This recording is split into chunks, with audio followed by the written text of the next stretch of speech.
Il est 8h sur Studio Qualité à Jérusalem, 7h sur Radio J à Paris. Olivier Granilico au micro pour le premier rendez-vous ce matin avec l'actualité israélienne. Et nous commençons par un terrible accident de la route qui a eu lieu hier soir, peu avant 20h, à proximité de l'aéroport Ben Gurion. Un autobus de la compagnie Eged a percuté un arrêt où se trouvaient des voyageurs. Bilan 4 morts et 18 blessés. La police a ouvert une enquête. Il semblerait que le chauffeur du bus a eu un moment d'inattention et ça pourrait être donc la cause de ce tragique accident. Hier matin, un autre accident de la route avait causé la mort de 2 Israéliens. L'Autorité nationale pour la sécurité routière avait rapporté hier matin que 341 Israéliens avaient été tués sur les routes du pays en 2019, soit une augmentation de 10% par rapport à 2018, où 315 personnes avaient perdu la vie. Le chiffre donc a augmenté hier, puisque 6 personnes ont été tuées dans 2 accidents de la route pour la seule journée d'hier. Puis cette information de ce matin qui n'a pas été confirmée par Israël, une nouvelle attaque contre des cibles iraniennes en Syrie, c'est la télévision syrienne qui l'a annoncé. Et selon donc la télévision syrienne et les médias syriens, la défense antiaérienne syrienne a tiré hier soir sur des missiles israélien et a abattu l'un des objectifs. C'était dans la banlieue de Damas. Un peu plus tôt, Sana, qui est l'agence de presse syrienne, a rapporté que l'armée syrienne avait visé des avions transportant des explosifs au-dessus de l'aéroport militaire de Hama et près de la ville de Salmiya. Le mois dernier, je vous rappelle que l'armée israélienne avait revendiqué une série de frappes aériennes de grande ampleur contre des sites militaires en Syrie. Le système de défense antimissile syrien avait intercepté un peu plus tôt 4 roquettes tirées depuis la Syrie en direction du nord d'Israël. Mais bien entendu, comme je vous l'ai dit, ces informations de ces attaques cette nuit n'ont pas été confirmées par l'État israélien. En Israël, ce sont les élections primaires au Likoud qui font la une de l'actualité politique ce matin.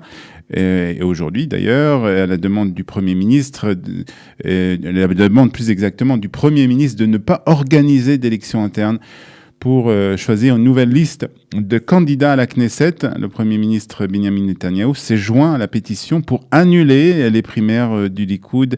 C'est ce qu'a déclaré hier un porte-parole de Benjamin Netanyahou. Je rappelle que la semaine dernière, un panel de 3 juges du tribunal interne du Likoud avait décrété que les élections internes pour la liste des députés à la Knesset devaient être organisées en même temps que les élections primaires qui doivent choisir qui sera à la tête du parti pour les prochaines élections du 2 mars prochain. De son côté, le principal adversaire de Benjamin Netanyahou au sein du Likoud, Gideon Sa'ar, a déclaré qu'il n'avait aucun problème avec la décision du tribunal du Likoud exigeant des primaires et qu'il n'avait aucune intention de faire appel. La Cour suprême israélienne va débattre, elle, de la possibilité pour le Premier ministre Benjamin Netanyahou de former un nouveau gouvernement s'il est élu, alors qu'il a été inculpé pour corruption, abus de confiance et malversation dans 3 affaires différentes. Cette initiative de la plus haute juridiction du pays intervient après le dépôt d'une pétition qui demande au juge de décider si un membre de la Knesset faisant face à des accusations criminelles peut être chargé de former un gouvernement. Les juges ont estimé qu'un débat devait avoir lieu dès que possible et ordonné donc au procureur général Avichai Mendenblit de présenter un avis juridique sur la question dans les 48 heures. Vendredi, Mendenblit avait refusé de se prononcer, expliquant que la Cour suprême n'avait pas été saisie de la question. La question de savoir si Netanyahou peut former un gouvernement tout en faisant face à des accusations pourrait bouleverser la campagne pour les élections du 2 mars.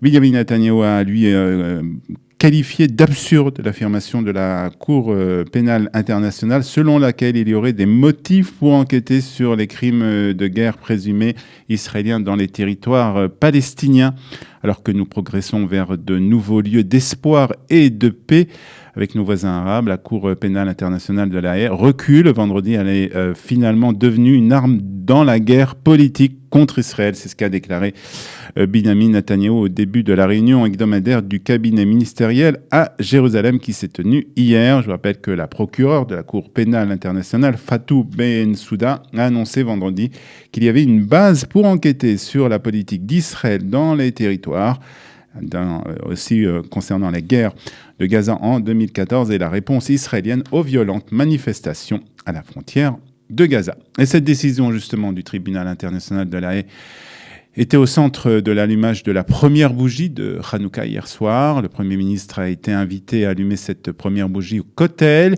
Il était accompagné du Rav du Kotel, le Rav Rabinovitch, et de l'ambassadeur des États-Unis en Israël, David Friedman.